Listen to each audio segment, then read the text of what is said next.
Bonjour à tous et bienvenue pour ce deuxième rendez-vous, les ambassadeurs d'Occitanie en live. Nous avons bien sûr une mission première ce matin, c'est de faire comme hier, mettre en lumière les entrepreneurs qui innovent malgré cette période un petit peu compliquée. Ils innovent, ils sont résilients, vous le verrez. Nous avons tout au long de cette matinée qui va nous amener jusqu'à 11h30 de très beaux intervenants, intervenantes à vous faire découvrir. Vous verrez avec eux que l'économie régionale, elle avance sur des domaines aujourd'hui dont nous parlerons, l'innovation technologique, l'innovation dans les startups et enfin, bien sûr, un sujet d'importance, la santé. Je voudrais une nouvelle fois remercier l'ensemble des partenaires qui nous suivent pour cette édition en live des ambassadeurs d'Occitanie. Grâce à eux, grâce à leur confiance, nous pouvons vous proposer cette émission. Voilà, alors sans plus tarder, nous allons retrouver Nicolas Bouzou qui est avec nous hier. Nous avons filmé une petite séquence avec lui que nous vous proposons tout de suite. Nicolas, nous nous retrouvons ce mardi matin pour continuer notre échange avec vous pour ce live Les ambassadeurs d'Occitanie. Avec plaisir. Alors, nous avions évoqué la troisième mondialisation et une question, aujourd'hui, il n'y a jamais eu autant de richesse aux mains d'un si petit nombre et les résultats financiers, vous l'évoquiez tout à l'heure, n'ont jamais été aussi importants par les GAFAM. C'est Oui. des mois historiques pour eux. Et Absolument. le capitalisme tel que nous l'avons vécu, est-il mort ou alors nous revenir très vite aux vieux réflexes habituels de compression des coûts pour sécuriser les dividendes? Alors, je pense que c'est très juste de rappeler que les GAFAM, d'ailleurs, les GAFAM, c'est pas simplement Google, Amazon, Facebook, Apple, Microsoft. On peut ajouter d'autres entreprises comme Netflix, par exemple. Mais c'est très important de rappeler, vous avez tout à fait raison, Jean-Claude, que ce sont les grands gagnants. On l'a vu il y a 10 jours quand ils ont publié leurs chiffres trimestriels, notamment Amazon, qui a maintenant des augmentations de chiffre d'affaires de l'ordre de 30% par trimestre. Donc, c'est absolument colossal pour des entreprises qui représentent des capitalisations boursières parfois de plus de 1500 milliards de dollars. Donc on est sur des choses complètement inédites dans l'histoire du capitalisme. Je ne pense pas que ça va changer à court terme, parce qu'il n'y aura pas de démantèlement des GAFAM, mais parce que ce sont des entreprises qui sont très performantes, qui travaillent avec ce qu'on appelle des rendements croissants, c'est-à-dire que plus elles grandissent, en réalité, plus elles arrivent à offrir un service auprès des clients qui est un service qui a de la valeur pour les nouveaux clients. Donc, à mon avis, le sujet, c'est plutôt en Europe d'arriver à emprunter des chemins d'innovation qui nous permettent d'être complémentaires des GAFAM. Voilà, c'est pas de les rattraper parce que malheureusement, on n'y arrivera pas, mais il faut se désobséder en quelque sorte des GAFAM et il faut qu'on réussisse à construire des chemins. Le rythme de la destruction créatrice, il est extrêmement rapide, donc il y a vraiment des chemins technologiques dans le quantique, dans l'hydrogène, dans le domaine de la santé, qui est un sujet qui nous passionne, évidemment, vous et moi. Et que qui nous est un allons sujet, aborder aujourd'hui. je sais, bien sûr, qui est un sujet très important pour l'Occitanie. Dans les dispositifs médicaux, les nanotechnologies médicales, il y a des chemins pour la France qu'il faut absolument emprunter et qui sont complémentaires de ce que font les GAFAM. Alors, Nicolas Bouzou, vous êtes un jeune économiste. Je sais que je vous fais plaisir en disant ça, mais c'est vrai, vous êtes jeune. Oui, parce que c'est pas vrai. Mais si, C'est plus vrai. Si. Ça l'était Non. quand on s'est rencontrés, Jean-Claude, il y a une dizaine d'années, mais aujourd'hui, c'est moins vrai. Je ne sais pas si j'avais encore des cheveux d'ailleurs, mais bon, ça c'est entre nous, ça c'est une histoire entre nous. Alors, vous avez vécu la première crise, celle de 2008, et puis aujourd'hui vous êtes le témoin, bien sûr avec d'autres, de cette nouvelle crise. Une question moi, que j'ai envie de poser à l'économiste et pour l'ensemble de la profession aujourd'hui, est-ce que finalement il est temps de revoir certaines unités de mesure de l'économie? Moi je pense notamment au PIB, tout ça. Est-ce qu'il faut tout revoir? Parce que finalement quand on dit qu'il faut changer la mondialisation, ça c'est un regard, mais si on ne change pas la façon d'observer l'économie, est-ce qu'on ne reste pas au curseur d'avant finalement? Alors, je pense qu'il faut des indicateurs en plus. Il ne s'agit pas nécessairement de les remplacer, parce que les indicateurs dont on dispose comme le PIB, vous savez, le PIB, il ne faut pas en faire, c'est pas le diable, c'est la production. Voilà, c'est la production sur un territoire donné, donc c'est intéressant d'avoir une mesure de la production en France, en Europe, en Occitanie. D'ailleurs, il faudrait au contraire même développer au niveau régional ce type d'indicateurs qui ne sont pas très bien faits en France, parce qu'on est un pays très centralisé. Il faudrait investir davantage dans les INSEE régionaux notamment, mais je pense en revanche évidemment qu'on a besoin d'indicateurs qui nous permettent de mesurer l'écologisation de la société, pour reprendre le terme dynamique que j'aime beaucoup, qui est celui d'Hubert Védrine. C'est en cours quand même. Aujourd'hui, tous les économistes, tous les chercheurs du monde entier, enfin un très grand nombre, toutes les grandes universités, j'en perds mon casque, toutes les grandes universités du monde entier travaillent sur ce type d'indicateurs. Le PNUD nous donne des indicateurs tous les ans de développement humain qui sont tout à fait passionnants, qui permettent de voir les progrès qu'on fait dans le domaine de l'écologie, mais aussi dans le domaine de la liberté, d'égalité homme-femme, sujet très, très important aussi, de la lutte contre les discriminations. Donc, moi, je suis très sensible à ce que vous dites, Jean-Claude, mais je suis assez confiant. Je trouve qu'on en prend le chemin. Et aujourd'hui, je vous dis, tous les grands centres de recherche du monde travaillent là-dessus et ont parfaitement cet agenda en tête. Très bien. Merci Nicolas Bouzou d'avoir Merci. été avec nous sur ces 2 journées. Bonne fin de journée. Et puis je vous dis à très bientôt, Nicolas. Au revoir. Voilà, nous nous retrouvons ici en direct sur notre plateau et nous allons maintenant échanger avec nos invités, Stéphane Rossignol, Pays de l'Or Agglomération, Raphaël Marino de MyConnect, Frédéric Faure pour GRDF et enfin Benoît Gilman pour BioUV. Alors, je vais commencer tout de suite par Stéphane Rossignol. Vous êtes président de Pays de l'Or Agglomération, maire aussi de la Grande Motte. Première question, Stéphane, comment allez-vous ? Ça peut aller jusqu'à présent très bien. Écoutez, on fait face à cette situation qui est difficile, à la fois pour tous nos concitoyens, mais également, on le sait, pour le monde économique, qui est particulièrement impacté aujourd'hui par cette crise sanitaire. Alors justement, comment accompagnez-vous les entrepreneurs de votre territoire depuis le début de cette crise, premier confinement, deuxième? Est-ce que vous avez mis en place des actions concrètes pour les aider? Tout à fait. Ce territoire du Pays de l'Or est riche en entreprises, en commerçants, en artisans, et donc nous avons voulu déployer dès le premier confinement au printemps dernier un plan de relance, un plan d'accompagnement qui est mis en place par la région Occitanie, c'est-à-dire que nous avons déployé aujourd'hui 4 millions d'euros pour aider ces entreprises sur notre territoire en apportant ce complément d'aide qui va de 500 euros pour un travailleur indépendant jusqu'à 1 000 euros pour une entreprise jusqu'à 10 salariés. Nous avons également, en lien avec Initiative Estéro, mis en place un prêt à taux zéro pour les entreprises qui ne peuvent pas bénéficier du prêt garanti de l'État. Nous avons aussi institué un dégrèvement de la CFE, la cotisation foncière des entreprises, c'est important. Et déjà, plusieurs centaines d'entreprises ont pu bénéficier de ce dispositif. Nous sommes à 1500 entreprises environ qui en ont bénéficié. Et nous allons continuer dans ce sens-là. Donc on le voit, des aides vraiment concrètes, financières, entre autres.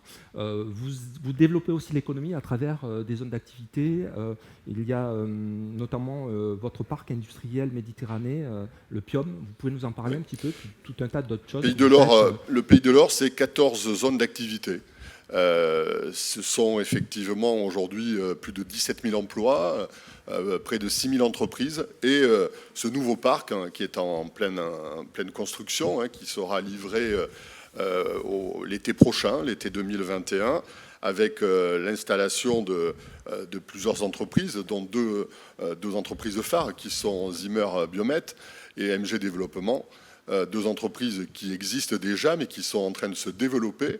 Donc cette zone, le parc industrie hors Méditerranée, qui est situé sur la plateforme aéroportuaire, à quelques centaines de mètres de l'autoroute, de la gare TGV Sud-de-France, de l'aéroport, c'est près de 500 emplois qui vont être créés dans les 2 ans à venir. Et ces 2 entreprises phares vont s'installer dans cette zone qui est une zone nouvelle génération, avec la Sof Industrie. C'est le choix que nous avons fait, les élus de l'agglomération. Ça veut dire quoi alors, cette Bien, zone? alors, Zimmer Biomet, c'est une entreprise qui développe des robots chirurgicaux. MG Développement, ce sont tout ce qui tourne autour des appareils auditifs. Voilà, ce sont ce type d'activités avec des cheminements doux, de l'accueil pour les enfants des salariés, la possibilité de pratiquer des activités sportives sur cette zone qui va être une véritable vitrine à la fois économique, industrielle, mais dans le sens de l'industrie douce. Et aujourd'hui, cette zone a été retenue pour être un exemple qui va se développer à l'échelle du pays. Donc voilà un bel exemple de développement de nos entreprises sur cette zone du Pays de l'Or. Alors, vous êtes aussi, on le sait, maire de la Grande Motte. Il y a aussi un gros projet qui va dynamiser la Grande Motte, c'est le projet Ville-Port. Vous pouvez nous détailler un petit peu ce projet? En effet, ça fait plusieurs dizaines d'années, je dirais que déjà mes prédécesseurs avaient envisagé l'extension du port. Le port de la Grande Motte, aujourd'hui, c'est 1600 anneaux. Notre volonté, c'est d'agrandir. Vous le savez, il manque beaucoup d'anneaux en Méditerranée. Le projet Villeport, à la base, c'est 400 anneaux supplémentaires. Mais ce projet Villeport ne pouvait se réaliser qu'en étant accompagné. En étant accompagné d'abord d'un transfert de l'activité sur les halles nautiques. Nous avons la chance d'avoir des entreprises porteuses, vous le savez, notamment Grand Large Yachting avec Outremer, Gunboat, qui fabrique des catamarans qui aujourd'hui se vendent dans le monde entier. C'est cette zone nautique qui va être transférée sur un îlot, l'îlot Baumel, sur lequel vont être donc transférées ces activités nautiques. Et autour de cet îlot, deux bassins nouveaux, deux bassins portuaires qui seront créés. Et nous allons accompagner cela d'un aménagement urbain, un réaménagement urbain de nos quais, le quai Pompidou, le quai Robert Fage. Nous allons également, sur la zone actuelle d'activité nautique, créer entre 450 et 500 logements, de manière aussi à pouvoir, d'une part, répondre à la demande importante que nous avons aujourd'hui de logement à la Grande Motte. Il manque du logement. Aujourd'hui, il y avait beaucoup de studios. Vous le savez, à l'origine, la Grande Motte, c'est une station touristique. 9000 studios qui ne répondent pas aujourd'hui à l'attente, à la demande. Donc ce sont entre 450 et 500 logements qui nous permettront aussi, avec cette promotion immobilière, de financer une partie de ce projet. Donc, pour finir sur ce sujet... Et je dirais, et j'ajouterai que le gouvernement, vous savez que nous avons eu la chance d'avoir le 11 août dernier la visite du Premier ministre, qui a retenu ce projet dans le cadre du plan de relance national. Il nous accompagnera donc dans ce plan. Très bien. Il est important de le dire. Effectivement, l'idée, c'est de dire, en gros, si on vous suit bien, la Grande Motte, qui est une ville qui accueille surtout des touristes l'été, qui grossit beaucoup d'ailleurs. Je crois que c'est colossal, l'augmentation. Par 10, nous passons de 9 000 à 100 000 habitants. Donc là, l'idée, c'est d'amener de la vie à la Grande Motte, d'amener des entreprises. L'objectif, effectivement, d'une ville touristique aujourd'hui, et de plus en plus, on le voit, c'est d'en faire une ville permanente. C'est le cas aujourd'hui, mais plus encore demain, avec surtout l'accueil de familles. Nous avons cette nécessité de recevoir des familles qui aujourd'hui ne trouvent pas à se loger à la Grande Motte ou ne peuvent pas rester à la Grande Motte par manque de logements suffisants. Donc si on vous entend bien, ça veut dire que cette crise n'a pas du tout stoppé tous vos projets, bien au contraire, vous êtes dans une dynamique qui se poursuit. Bien au contraire, effectivement, et si le plan de relance nous permet d'accompagner ce projet, effectivement, de mal, nous pouvons faire peut-être un bien, mais bien entendu, sans oublier qu'aujourd'hui, beaucoup d'acteurs économiques souffrent. Très bien, merci Stéphane Rossignol. Alors, une entreprise qui est sur votre territoire et qui est en plein développement, dont nous allons parler maintenant, c'est MyConnect. J'imagine que vous la connaissez bien. C'est une entreprise qui s'est installée, je crois, en 2017 sur la zone du Bosc, une de nos 14 zones d'activité. Une magnifique zone, je crois que le dirigeant de l'entreprise pourra en parler, une zone qui accueille aussi plusieurs dizaines d'entreprises, et on est ravis d'avoir ce type d'entreprise comme MyConcept qui aussi, à travers la crise que nous traversons, a pu se développer. Merci. Alors Raphaël Marino, il s'agit de vous donc. MyConnect, situé à Mudaison, dans le périmètre de l'agglomération du Pays de l'Or. 18 salariés aujourd'hui, mais on va le voir, des nombres de salariés qui augmentent, un chiffre d'affaires qui augmente, on va en parler. Vous vous projetez à 2 millions d'euros cette année, en 2020, après avoir fait 1,6 million l'année dernière. Donc là, on est typiquement dans le cadre d'une entreprise, et il y en aura d'autres ce matin, qui se développent malgré cette crise. Alors, votre société, au départ, vous êtes dans la vidéosurveillance, c'est ça, dans la connectivité, la sécurité des entreprises. Et cette crise, finalement, vous a demandé de vous adapter à cette crise. Donc, vous êtes adapté, non seulement vous êtes adapté, mais vous avez imaginé des développements. Vous pouvez nous en parler ? Tout à fait. Alors, à l'origine, effectivement, MyConnect est spécialiste dans la vidéosurveillance. Donc, on sécurise les communes, les entreprises et les campings. Et petit à petit, on a positionné ce qu'on appelle des caméras thermiques sur ces installations pour, à l'origine, détecter des départs de feu ou des intrusions humaines. Et puis le Covid est apparu et nos clients nous ont exprimé une problématique, notamment pour prendre la température avec un thermomètre. On avait des données très aléatoires, des ralentissements de flux puisqu'il fallait prendre température par température. Donc parfois même chez nos clients, on a constaté des embouteillages le matin. Donc beaucoup de situations compliquées à gérer.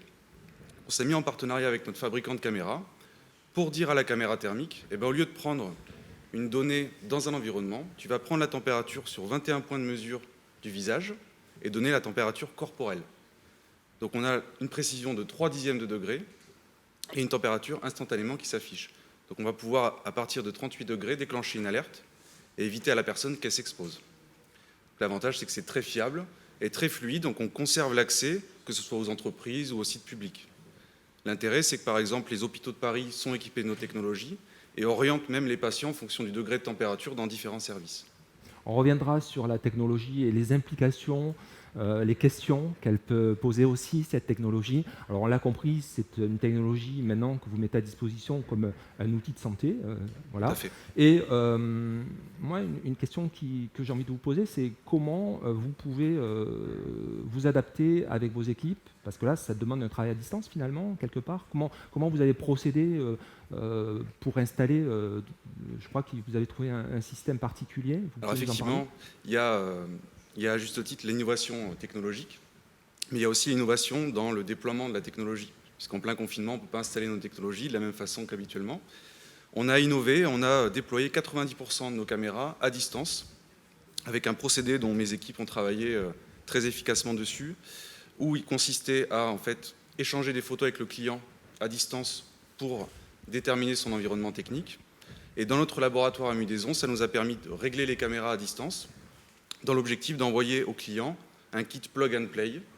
On visse la caméra, on branche, on met le trépied et c'est fonctionnel. Mais ça paraît si simple que ça? Alors, c'est un travail en amont qu'on fait. Parce que vous devez les former. Finalement, hier, on avait une société, Calimedia, qui parlait de e-learning. Vous étiez à distance en visio. C'est passé. Aujourd'hui, on a plein d'outils digitaux qui permettent d'aider à distance. On a des outils de prise en main, on a des outils d'assistance. Et finalement, alors, pas l'ensemble de nos technologies peuvent se déployer à distance. Certaines nécessitent une expertise sur site. En revanche, c'est devenu un nouveau standard chez nous. Certains produits spécifiques sont déployés en plug and play à distance, avec deux gains pour le client. Un gain économique, puisqu'on évite de se déplacer chez nos clients, et un gain en réactivité, puisqu'on envoie par Chronopost le colis, et le client obtient son produit plus rapidement. Alors, cette technologie, elle peut quand même questionner, effectivement. On a tous l'image des Chinois, excusez-moi pour eux, où on a des caméras qui sont un peu intrusives. On pense aussi aux données personnelles, etc. Comment vous appréhendez cette partie-là? Est-ce que vous vous êtes fait aider? Est-ce que vous avez regardé le côté réglementaire aussi? Parlez-nous de ça. Alors c'est une très bonne question, effectivement. Tout d'abord, je précise que MyConnect est très soucieuse de proposer des technologies qu'on appelle bienveillantes. Effectivement, à juste titre, vous l'avez dit, en Chine, c'est poussé à l'extrême. On a de la reconnaissance faciale aux quatre coins de rue. On a même des systèmes de points où si on aide une personne âgée à traverser la route, on va gagner des points. En fonction du nombre de points, on va pouvoir mettre nos enfants dans différentes écoles. Nous, on n'est pas du tout dans ces visions-là. Bien au contraire. On considère que la technologie, ça doit être un outil de prévention. Effectivement, en France, d'ailleurs, c'est très encadré par la RGPD et la CNIL. Donc la solution qu'on propose, elle est effectivement conforme à ces réglementations, parce qu'on garantit à nos clients qu'on n'enregistre aucune donnée. On ne fait pas de reconnaissance faciale, donc on n'est pas capable de dire que ce visage correspond à tel nom et avait telle température. Et surtout, ce qui est demandé, c'est que l'outil soit, encore une fois, préventif. Donc, à l'initiative de la personne, on va prendre notre température. D'accord. Donc, c'est la personne qui autorise, finalement, qui donne son autorisation. Alors, en non, fait, on va jusque-là ou pas? L'outil ne doit pas conditionner l'accès à un site. C'est-à-dire qu'on n'a pas le droit de dire « vous avez de la température, vous ne rentrez pas ». En revanche, on s'aperçoit que les gens d'eux-mêmes vont prendre leur température. Et sur des sites industriels qu'on avait déployés sur certains services, on s'est aperçu que les collaborateurs d'autres services ont réclamé aussi le dispositif parce qu'ils souhaitaient prendre la température en toute sécurité. Donc là, aujourd'hui, quelles sont les demandes que vous avez? Dans quel secteur? Vous parliez des hôpitaux, mais j'imagine que ça peut être... Est-ce que demain, ça pourrait être dans les restaurants, par exemple? Bien sûr. Moi, je suis convaincu que ces technologies feront partie intégrante du paysage. On les voit aujourd'hui dans la santé, dans les aéroports, dans les établissements publics, même les entreprises. Il faut s'appuyer sur ces outils, toujours en prévention, qu'on va considérer comme un geste barrière, et de la technologie bienveillante, encore une fois. Alors, justement, parlons du développement de MyConnect. Vous envisagez l'avenir, finalement, avec sérénité. J'allais presque dire malheureusement pour le contexte, mais heureusement pour vous. Oui, alors on est très serein. Pour nous, la sécurité, elle est quand même plus que d'actualité, on le voit en ce moment. Donc pour 2021, MyConnect va continuer à investir massivement dans les innovations, dans la vidéosurveillance et dans la vidéo intelligente. Imaginez demain, dans un EHPAD, une caméra qui pourrait détecter un rythme cardiaque anormal et lancer une alerte. On pourrait même imaginer sauver des vies. Donc on veut aller dans ces technologies bienveillantes qui protègent à la fois les sites et maintenant même l'humain. D'accord. Donc des projets de développement en termes d'augmentation de capital, des choses comme ça, où vous avez suffisamment de moyens aujourd'hui pour continuer votre développement sereinement? Aujourd'hui, on a les moyens propres de se développer, mais on considère que c'est nos clients qui nous amènent sur ces innovations. Donc on écoute nos clients, on détecte les besoins, les problématiques, et on oriente la technologie en fonction des besoins qui nous sont exprimés. Très bien. Merci Raphaël. Merci à vous. Frédéric Faure, vous êtes le nouveau directeur territorial de GRDF. Je vais continuer cette conversation avec vous. GRDF, on ne sait pas, mais c'est des infrastructures qui mesurent près de 200 000 km par rapport à vos réseaux, qui sont le plus long réseau de gaz naturel en Europe. Et avec ces 200 000 km, j'ai donné ce chiffre pour voir l'impact de GRDF. Vous faites 5 fois le tour de la Terre, ce qui est pas si mal que ça. 12 000 salariés dans 9 500 communes, 11 millions de clients. Donc ça, c'est pour le groupe qui fait d'ailleurs partie du groupe Engie, une filiale à 100%. Donc aujourd'hui, comment faites-vous face à cette situation depuis le confinement? Comment vous êtes adapté au sein de votre structure GRDF? Oui, vous l'avez dit, GRDF, c'est une entreprise qui assure des missions de service public de proximité. Sur le département de l'Hérault, les équipes de GRDF gèrent 3 900 km de réseau et délivrent chaque jour le gaz naturel à 190 000 clients répartis sur 147 communes. Donc il y avait un enjeu pour nous finalement avec ce deuxième confinement, c'est de maintenir à la demande des pouvoirs publics l'intégralité de nos activités. Donc, les activités évidemment de sécurité industrielle, des interventions d'urgence, mais toutes nos activités aussi de maintenance sur le réseau, la relation clientèle. Alors on le fait évidemment avec une adaptation qui est nécessaire dans le respect des gestes barrières et des mesures sanitaires. Ce qui prime avant tout, c'est la santé de nos équipes. On a mis en place pour ça ce qu'on a appelé les 3 M. Alors concrètement, les 3 M, c'est quoi? C'est le masque. Dès lors qu'on est dans un lieu clos, on porte systématiquement le masque. C'est les mains avec du gel hydroalcoolique et du savon qui permet de se laver régulièrement les mains. Et puis, c'est aussi le mètre. Le mètre, ça veut dire quoi? Ça veut dire que systématiquement, quelle que soit la nature de mon intervention, eh bien, je respecte cette distanciation sociale. Alors ça, c'est des mesures qu'on a mises en œuvre dans le cadre des règles sanitaires, mais on a aussi été amené, pour continuer notre activité, à réorganiser le travail.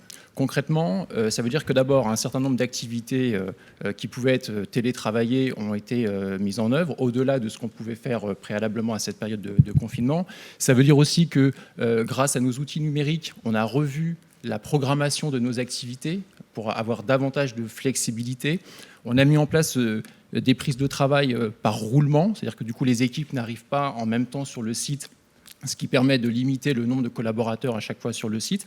Et puis on a mis aussi en œuvre quelque chose de nouveau pour nous, c'est des prises de travail qui se font directement. Le collaborateur va directement sur les lieux de l'intervention et ne passe pas nécessairement par notre site de Montpellier. Donc tout ça vous a amené finalement à proposer des services pour vos clients. La chaîne de services ne s'est jamais arrêtée finalement. Voilà, je pense que c'est important de le souligner. On dispose, quand on parle de cette crise et des atouts pour sortir de la crise, on a en France des infrastructures énergétiques, notamment des infrastructures gazières qui sont résilientes, qui sont de qualité, et avec des équipes de professionnels derrière qui permettent d'assurer une qualité d'acheminement de l'énergie, notamment du gaz naturel. C'est un enjeu aujourd'hui pour l'économie, c'est de maintenir notre activité dans le cadre de cette crise sanitaire. Donc ça nous a amené finalement, dans des délais extrêmement courts, à faire preuve d'innovation, faire preuve de créativité, d'adaptabilité, peut-être au-delà de ce qu'on aurait pu faire s'il n'y avait pas eu ce cadre de contraintes. Mais en tout cas, voilà, moi, ce que je tiens aussi à souligner, c'est l'engagement des équipes de GRDF qui se mobilisent vraiment tous les jours pour assurer leur mission de service public. Alors, cette crise vous amène peut-être à revoir aussi votre stratégie ou au contraire à la pérenniser. Parlez-nous un petit peu de la stratégie que vous allez mettre en place aujourd'hui au sein de GRDF.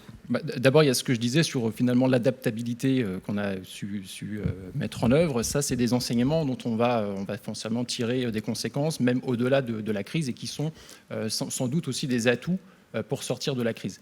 D'une certaine manière, peut-être que paradoxalement, cette crise, elle nous a confortés dans notre stratégie d'entreprise. On voit bien que l'enjeu aujourd'hui, c'est comment est-ce qu'on relance l'activité économique tout en préservant le climat et comment on s'inscrit dans une dynamique de transition énergétique. Nous, on a une conviction forte chez GRDF, c'est de considérer que le réseau de gaz, c'est un atout formidable pour réussir la transition énergétique au cœur des territoires, pour relancer l'activité, pour relocaliser des emplois et pour participer finalement à ce qu'on appelle la décarbonation de l'activité. Pour ça, je vais prendre 2 exemples. C'est le développement du biométhane et la mobilité durable autour du GNV et du bio-GNV. Le biométhane, qu'est-ce que c'est ? C'est un biogaz qui est produit localement, qui est 100% renouvelable. On le produit à partir de déchets agricoles, de déchets ménagers ou de résidus d'élevage. Et à partir de ce biogaz, qui a exactement les mêmes caractéristiques du gaz naturel et qui présente la même possibilité d'usage, eh bien, on crée véritablement ce qu'on appelle une économie circulaire. C'est une énergie renouvelable au titre de la loi, tant française qu'européenne d'ailleurs. Et dans la loi de transition énergétique pour la croissance verte de 2015, on nous avait fixé un objectif qui était de parvenir à 10% de gaz vert dans les réseaux à horizon 2030. Ce qu'on a pu voir à fin juillet 2020, c'est-à-dire malgré la crise, malgré ce contexte difficile, c'est qu'on était sur l'ensemble du territoire national à 128 sites qui injectaient du biométhane dans le réseau de GRDF et plus de 600 projets qui sont actuellement à l'étude. Ça veut dire quoi ? Ça veut dire qu'aujourd'hui, on est sur une trajectoire qui nous permet d'envisager 30% de gaz vert dans les réseaux à horizon 2030, donc bien au-delà de l'objectif du législateur. Et même, il y a des scénarios, notamment le scénario de l'ADEME, qui prévoit la possibilité de parvenir à 100% de gaz vert dans les réseaux à horizon 2050. Donc, quand on parle de relocalisation de l'activité, un site de méthanisation, c'est 3 à 4 emplois qui sont créés pour gérer ce site, plus les emplois indirects qui sont créés par la filière. Quand on parle de décarbonation de l'économie, on voit que finalement, notre stratégie était la bonne. Simplement, sans doute que ce qui a changé aujourd'hui, c'est ce pas de temps qui faisait que ce qu'on envisageait à moyen terme, aujourd'hui, il va sans doute falloir l'accélérer et ça va être ça l'enjeu de demain. Très bien, Frédéric Faure, merci. Il y a cette crise que nous traversons qui risque fort, et c'est déjà le cas. On parle d'1 million aujourd'hui de personnes qui intègrent le taux de pauvreté en France. Donc de plus en plus de problèmes sur l'aspect sociétal, sur les aspects sociaux. Et cette crise peut-être vous interroge. Et comment vous voyez finalement l'avenir et le vôtre peut-être comme acteur, pas simplement fournisseur d'énergie, mais aussi comme acteur au sein de l'écosystème. Oui, je pense que ça a renforcé aussi une dimension qui était déjà très prégnante chez GRDF, de par ses missions, de par son activité. C'est tout ce qu'on appelle l'ancrage territorial, finalement. Ce qu'on a pu voir à travers cette crise, c'est beaucoup d'interconnexions entre les différents acteurs sur un territoire, voire même de l'interdépendance. Et sans doute que l'une des voies pour sortir de la crise, ça va être comment est-ce que, ensemble, pouvoir public, collectivités territoriales, acteurs économiques, mais aussi tissus associatifs, comment on arrive à travailler ensemble et quelle stratégie territoriale on est capable de mettre en place au service du territoire. Alors ça peut prendre différentes formes. J'évoquais les solutions qu'on propose en matière de transition énergétique au cœur des territoires. Ça veut dire aussi, je pense, pour une entreprise, prendre conscience qu'aujourd'hui, la réussite économique, la réussite financière, et d'ailleurs, ça fait le lien avec l'intervention de Nicolas Bouzou en introduction de cette table ronde. Aujourd'hui, ce ne sont plus des données suffisantes pour la société civile. Il y a besoin aussi de renforcer notre ancrage social et sociétal en assumant pleinement ce rôle d'être acteur des territoires. Merci Frédéric. On va retrouver maintenant Benoît Gilman de la société du groupe BioUV. Alors vous le voyez aujourd'hui, ce matin pour démarrer, on a une table ronde qui est exclusivement masculine, mais je rassure tout le monde, il y aura des dames, il y aura des entrepreneurs qui nous rejoindront au cours de cette matinée. Voilà, donc Benoît Gilman, BioUV créé à Lunel, spécialiste des systèmes de traitement et de désinfection de l'eau et des surfaces par ultraviolet et ozone, puisque l'Écosse, avec une société qui s'appelle Triogène, vous a permis d'intégrer cette technologie. Des chiffres, 35 millions d'euros en 2020, 120 salariés, dont 85 en France, et je parlais de l'Écosse, 35 pour l'Écosse. Alors, première question pour vous, Benoît, comment avez-vous adapté votre organisation à l'annonce du confinement ? Sur le premier confinement, il y a eu une partie télétravail, mais toute la production, une grosse partie du bureau d'études et quelques personnels administratifs ont travaillé à l'usine, donc n'ont pas pu se confiner, puisqu'il fallait quand même assumer le carnet de commandes, sachant qu'on est dans le traitement de l'eau et qu'on a profité, et pas le bon terme, mais on a apporté une solution de traitement de surface par ultraviolet, et on a donc créé en 3 à 6 mois toute une gamme pour désinfecter les surfaces. Ne confondons pas nettoyer et désinfecter, c'est 2 choses différentes. Voilà, et puis donc ça c'était le premier confinement. Le deuxième, presque tout le monde est à l'usine, il y a beaucoup de travail, il y a tout un tas de tâches qui ne peuvent pas se faire en télétravail. Et en fait, j'ai en plus l'impression qu'il y a beaucoup de personnes qui craignent maintenant le télétravail, en tout cas qui n'en ont pas envie. Oui, sur ce deuxième confinement, on l'a senti ça. C'est-à-dire que les choses ont vraiment évolué dans la mentalité des gens. Clairement. Exactement. Il y a toujours des gens et on les respecte, soit qui ont des raisons de rester chez elles, soit qui ont des craintes, et il faut les respecter, il n'y a aucun sujet là-dessus, mais vraiment, il y a une dynamique qui n'est pas du tout la même. Et puis, il y a beaucoup de travail, de toute façon. Alors justement, vous parliez de l'organisation. Comment vous êtes organisé concrètement Alors, déjà, il a fallu intégrer, donc on a racheté il y a 1 an cette filiale de Suez, donc Triogène, il a fallu l'intégrer, donc ça s'est plutôt bien passé, puisque dès la première année d'intégration, on va avoir de la croissance, ce qui n'est pas si fréquent dans le cas d'un rachat de société. Donc ça, c'est une bonne nouvelle. On a intégré cette technologie qui est l'ozone, donc sur 4 technologies de désinfection, le chlore, l'ozone, les UV et les membranes. On en a 2, ce qui est plutôt pas mal.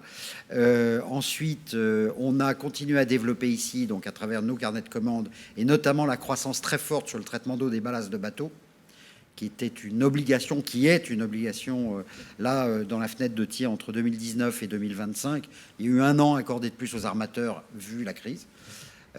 C'était pas facile à gérer, et puis c'est des gens qui attendent toujours le dernier moment pour s'équiper et s'obliger donc à ne pas déverser dans des eaux non territoriales, dans des ports d'arrivée, des eaux qui ne seront pas conformes et qui amènent des espèces invasives.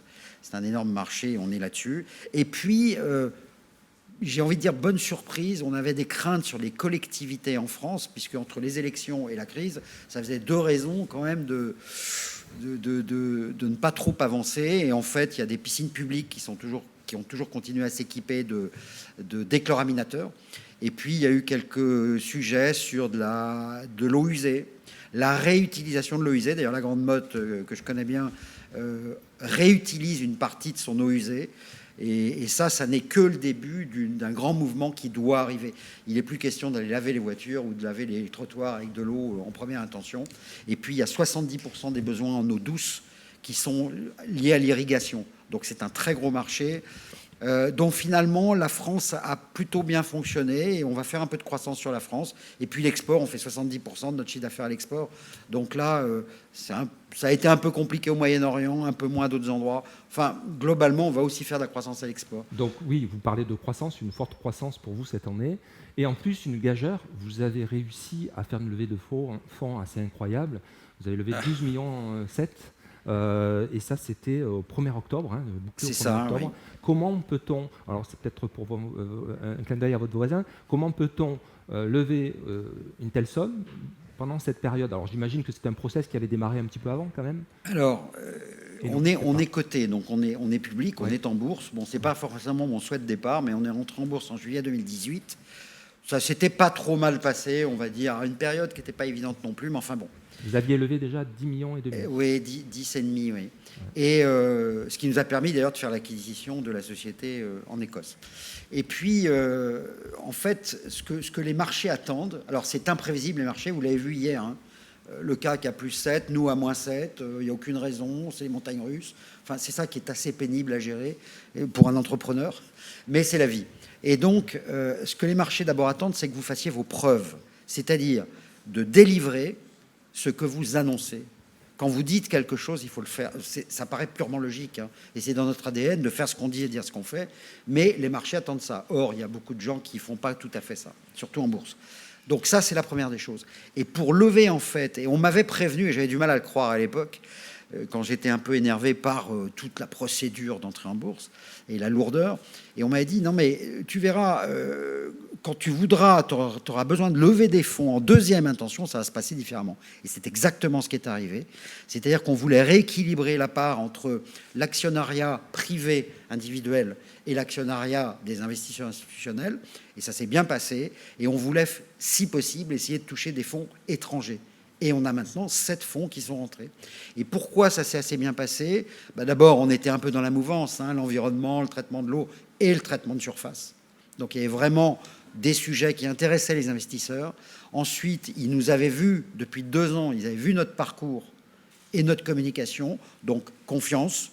Et là, en 10 jours, on a réussi effectivement à convaincre 24 fonds. Alors, avec cet argent, avec ces montants levés, l'objectif, c'est quoi? C'est la croissance externe? C'est des rachats? Alors, on a un premier objectif qui est un petit peu de ramasser tous les investissements, c'est-à-dire de recueillir le fruit de tous les investissements qu'on a fait ces 10 dernières années. Les ballasts de bateaux, en un des cas, ça a coûté très cher, ça a été très long, mais là, aujourd'hui, on commence à recueillir. Donc ça, c'est la première chose. On va donc renforcer toute la partie commerciale sur différents segments. Mais ça, ce n'est pas l'investissement qui sera le plus élevé.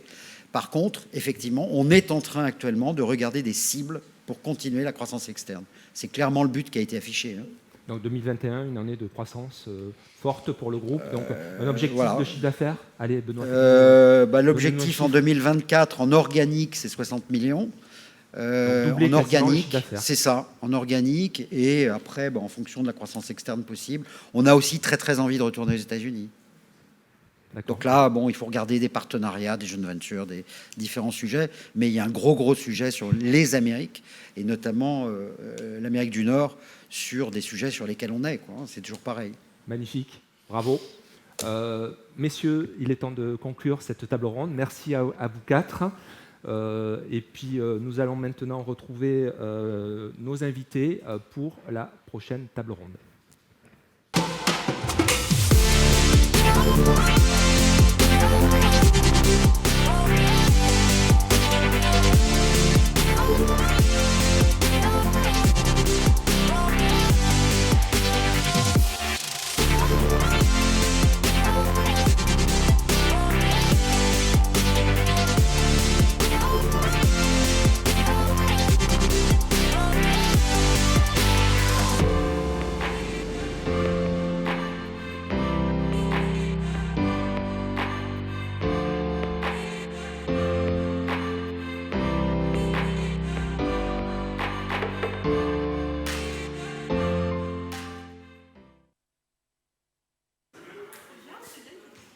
Nous nous retrouvons pour cette deuxième table ronde avec nos invités, Vincent Renoir pour EDF, Alain Godot pour le projet Recovery, Marie-Christine Lichelet pour Montpellier Management, ainsi que Émilie Espona pour ATE Formation.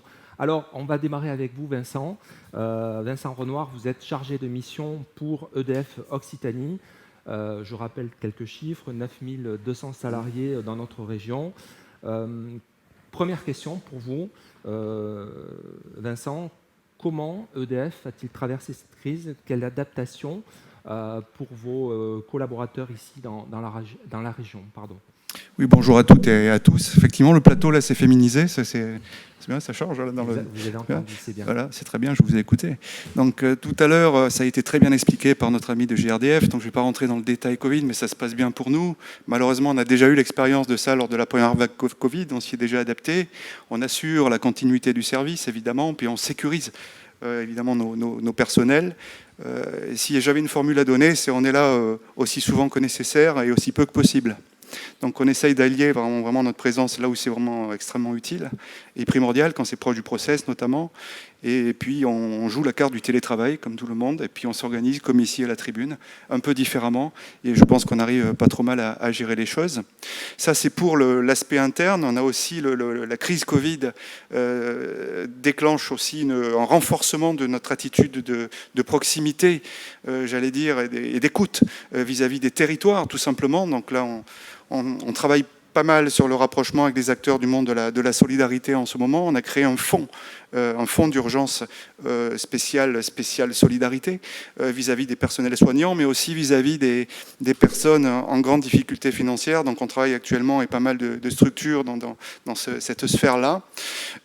Au-delà de ce qu'on fait déjà, c'est-à-dire qu'on a une fondation, EDF, qui a fortement réorienté ses activités autour de l'inclusion sociale. Donc c'est d'autant plus utile en ce moment. On a aussi ce qu'on appelle le FAP, le Fonds Agir pour l'emploi. Alors ça, c'est quelque chose encore un peu particulier, par exemple, qui me concerne individuellement, parce que chaque agent EDF et du monde des industries électriques et gazières peut cotiser à ce fonds, et notre entreprise abonde cette somme qui va être destinée au milieu de l'économie sociale et solidaire, par exemple, enfin tous les secteurs qui va générer de l'emploi. Alors, pour revenir un petit peu à l'organisation durant cette période, finalement, naïvement, j'allais dire, moi j'ai l'impression qu'EDF a l'habitude de gérer des crises, parce que vous êtes souvent confronté à des inondations, notamment dans la région, etc. Donc finalement, est-ce que cette connaissance de la gestion de crise vous a aidé finalement à garantir à vos clients une perpétuité de service, parce que ça n'a l'air de rien, mais aucun d'entre nous n'avons manqué d'électricité, aucune entreprise n'a manqué d'électricité durant cette période. Oui, vous avez raison. Donc, il y a une habitude de la gestion de crise, alors technique ou liée à des intempéries. Je ne peux pas parler à la place d'Enedis, mais les forces d'intervention rapide d'électricité, c'est quand même un dispositif sous forme de cohorte qui intervient en temps réel pour gérer des situations. Dans le monde du nucléaire, vous imaginez que c'est aussi bien particulièrement cadré, et dans tout le domaine de la production en général. Pour ce qui est du commerce, évidemment que là, on a su réagir aussi en mettant en place tout un tas de dispositifs de proximité auprès de nos clients, en sachant par exemple décaler et échelonner la facturation de manière un peu plus souple, en suspendant les pénalités, par exemple jusqu'à mi-janvier à peu près, en étant plus en proximité de nos clients. Mais oui, effectivement, il y a une grande habitude de la gestion de crise, c'est-à-dire s'adapter à des événements qui ne dépendent pas forcément de nous, quoi. Alors, vous êtes aussi très impliqué dans le plan de relance que lance le gouvernement. Concrètement, en termes d'action, en termes de stratégie aussi, comment vous vous orientez pour accompagner ce plan de relance ? Alors déjà, on prend note du plan de relance avec un budget quand même qui est assez conséquent, notamment autour de la transition énergétique, qui est quand même important, 30 milliards d'euros, donc avec un certain nombre de tiroirs qu'on peut ouvrir sur les perspectives de développement dans le monde de l'énergie. Déjà, notre premier rôle là-dedans dans le plan de relance, c'est de continuer à investir. Ça a été dit aussi tout à l'heure, mais nous, on considère qu'on joue un rôle d'amortisseur économique, en quelque sorte. Donc, par exemple, si j'essaie de concrétiser le discours, là, en région Occitanie, la centrale nucléaire de Golfech, récemment, a fait venir 140 entreprises dans le cadre de ces projets d'investissement sur le moyen terme, sur de fortes sommes, sur beaucoup de chantiers, 140 entreprises. Et là, on parle vraiment d'entreprises du local, on n'est pas forcément dans le national. Dans le monde de l'hydraulique, là aussi, il y a un accompagnement très fort autour de nos marchés. On travaille avec les acteurs locaux. Alors, on a créé depuis déjà pas mal d'années des agences que peut-être vous connaissez, qui s'appellent Une rivière, un territoire, donc qui ont pour mission d'accompagner le tissu économique local autour de nos chantiers. Donc là, on joue ce rôle vraiment d'amortisseur. Les énergies renouvelables, c'est pareil. On prévoit d'investir à peu près 200 millions dans les 4 à 5 années qui viennent. Cyclife, dans le Gard, notre usine de traitement des déchets faible activité, prévoit d'investir dans la construction d'une nouvelle usine, donc création d'emplois et investissement. Alors, vous parlez d'accompagnement des entreprises, justement. Il y a un accompagnement fort que vous faites en direction des startups, notamment avec EDF Pulse. Vous pouvez nous parler de cette politique d'accompagnement des startups et comment, d'ailleurs, EDF participe entièrement, puisque vous rentrez au capital de ces startups. Alors, je pense que là, la tribune, vous connaissez bien le sujet parce que vous êtes partenaire de Pulse depuis le début et on vous en remercie encore ici. Donc, Pulse, c'était une aventure languedocienne un petit peu qu'on a particulièrement investie et transformée en aventure occitane. Et là, on a gagné, on a pris en compétences et en poids dans la démarche et en expérience. L'idée Pulse, c'est de se rapprocher, nous, les grands groupes, d'aller un peu pitcher devant les écosystèmes locaux, le BIC de Montpellier, l'incubateur à Perpignan, de l'Université de Perpignan, enfin tous les incubateurs de la région, pour dire, voilà, on va inverser un peu les rôles, nous, on a besoin d'innover, on a besoin d'investir dans l'innovation dans l'ensemble de nos métiers, et on a à peu près 25 métiers et filiales en région. Comment on pourrait travailler ensemble sur ces innovations. Donc Pulse, progressivement, s'est structuré et a abouti à la mise en place d'appels à projets très concrets. On en a fait on a lancé une opération il y a à peu près 1 an et demi, 9 appels à projets, des très beaux projets qui ont été relevés par des start-up de départements différents qui ont su se rapprocher pour répondre à ces appels à projets. Je pense à Alfiléo dans le Gard sur une thématique du solaire et Sensing Lab dans l'Hérault et Flutiliant en Haute-Garonne, donc qui ont su répondre par exemple à une problématique de suivi de température de boîtiers de jonction qu'on a sous les panneaux photovoltaïques. Ils ont su répondre ça ensemble. Vous voyez un peu la plus-value. Donc on travaille autour de Pulse, mais on a aussi une autre façon moins interne, au-delà du fonds d'investissement qui accompagne les startups et qui peut aussi prendre des participations dans des jolies sociétés. Il y en a dans cette région. Il y en a une dans le Gard qui s'appelle Eureka Solutions, par exemple, qui travaille sur la digitalisation de l'intervention, la virtualisation des interventions dans les démantèlements nucléaires, par exemple, qui est devenue une société EDF. Très bien. Merci Vincent Renoir. Vous êtes aussi très impliqué dans la Cleantech Valley. Oui. Voilà, et ça tombe bien puisque nous avons ici avec nous je voudrais en parler Alain un petit peu, Godot. juste un petit peu. Je vous en prie, allez-y. Oui, allez-y. parce que là, c'est quand même la success story un peu, je pense, au départ, qui partait de quelque chose, d'un événement vécu normalement comme dramatique, c'est-à-dire la fermeture d'une usine, une centrale qui fonctionnait au fioul, qui fonctionnait très peu, et que nous avons fermée, donc perte de fiscalité pour le territoire, perte d'emploi. Et à partir de là, nous avons su travailler avec l'ensemble des acteurs du territoire institutionnel et du monde économique pour faire de cet inconvénient une force. C'est-à-dire qu'on a retourné un petit peu l'approche pour travailler sur les écotechnologies, et ça a abouti à la création de cette Cleantech Valley dont nous avons pris la présidence avec Virginie Moignet-Mang que vous connaissez, donc avec l'ensemble des principaux acteurs économiques du territoire qui sont soudés autour de ce projet, et évidemment des collectivités. Alors c'est une fierté parce que moi, si on parle de success story, moi je dirais plutôt résilience story. On est vraiment dans une approche de résilience, et je voulais justement faire un clin d'œil à Innotech parce que finalement on a réagi de la même manière pour le Covid. On a créé un Cleantech Booster, donc un accélérateur d'entreprise qui a travaillé aussi sur les conséquences du Covid en disant mais qu'est-ce qu'on fait de ça?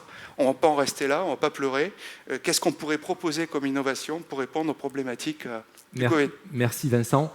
Alain Godot, justement, parlons de votre projet.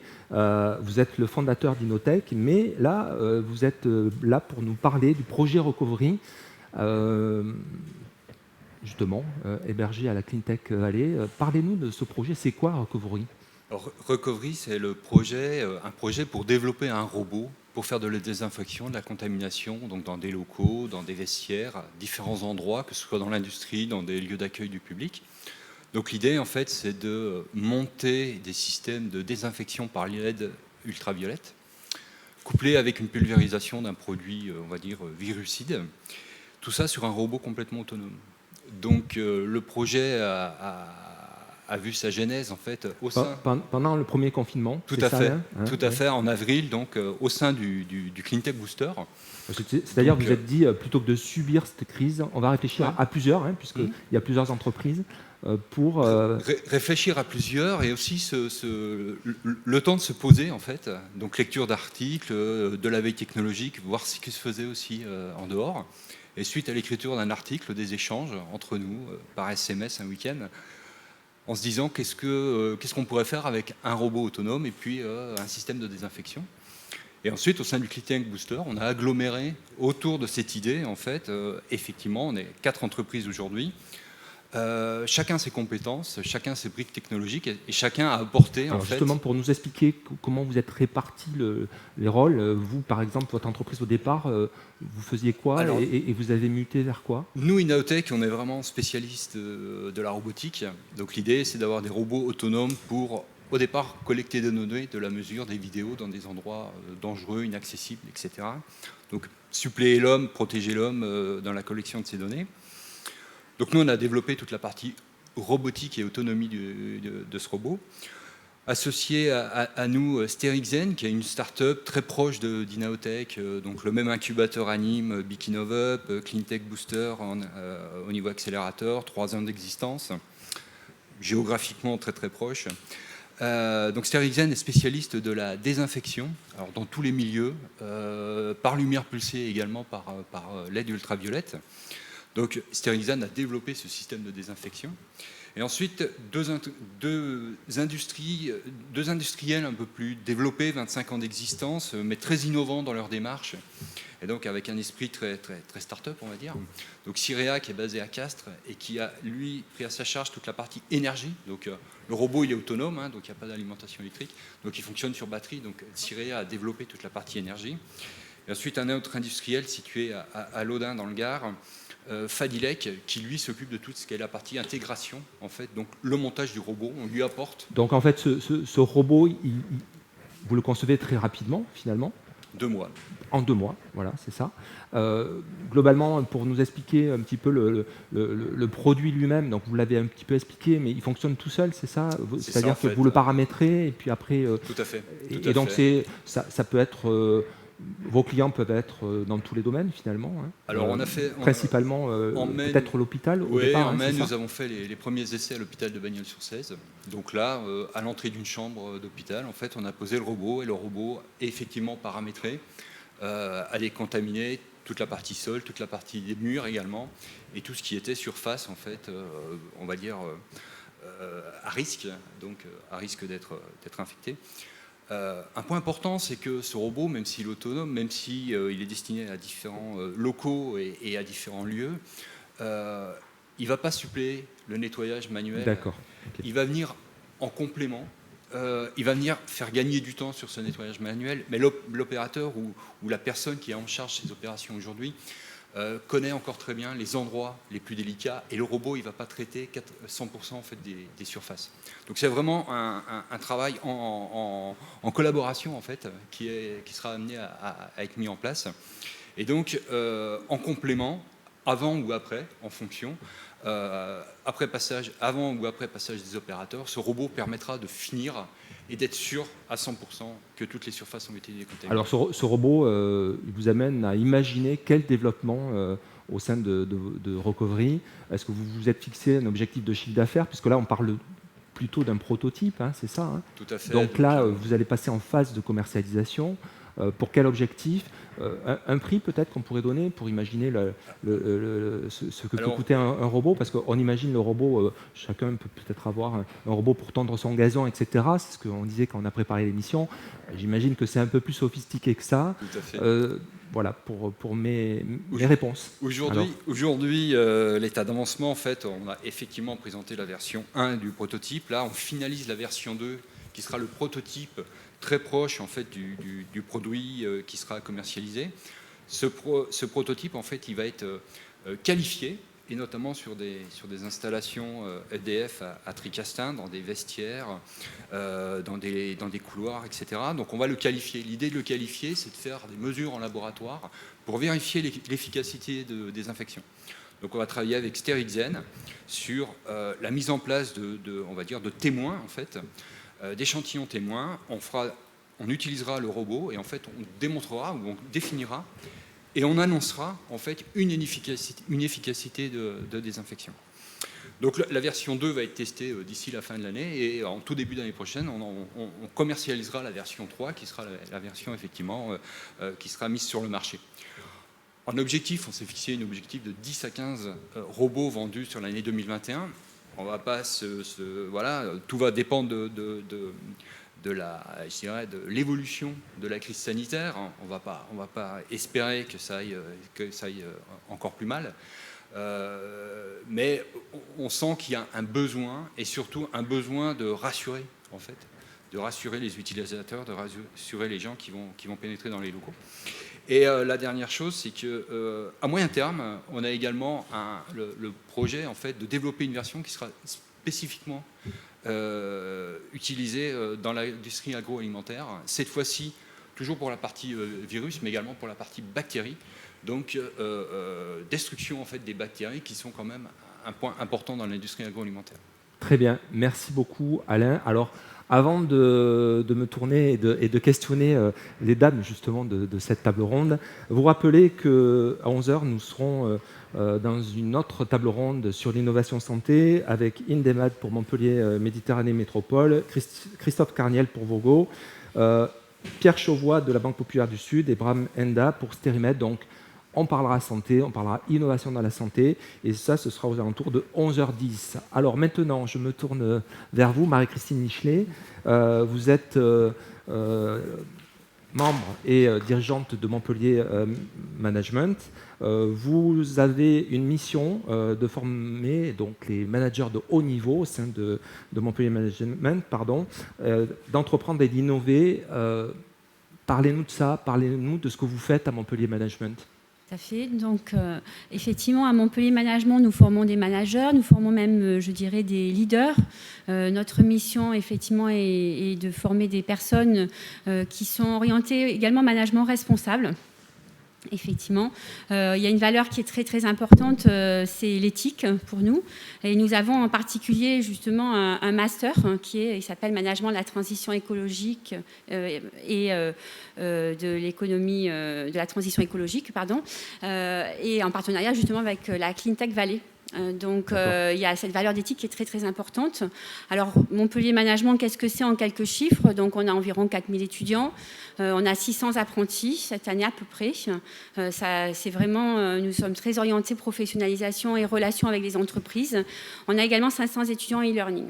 Donc, effectivement, Montpellier Management forme des étudiants de la L1 jusqu'au doctorat.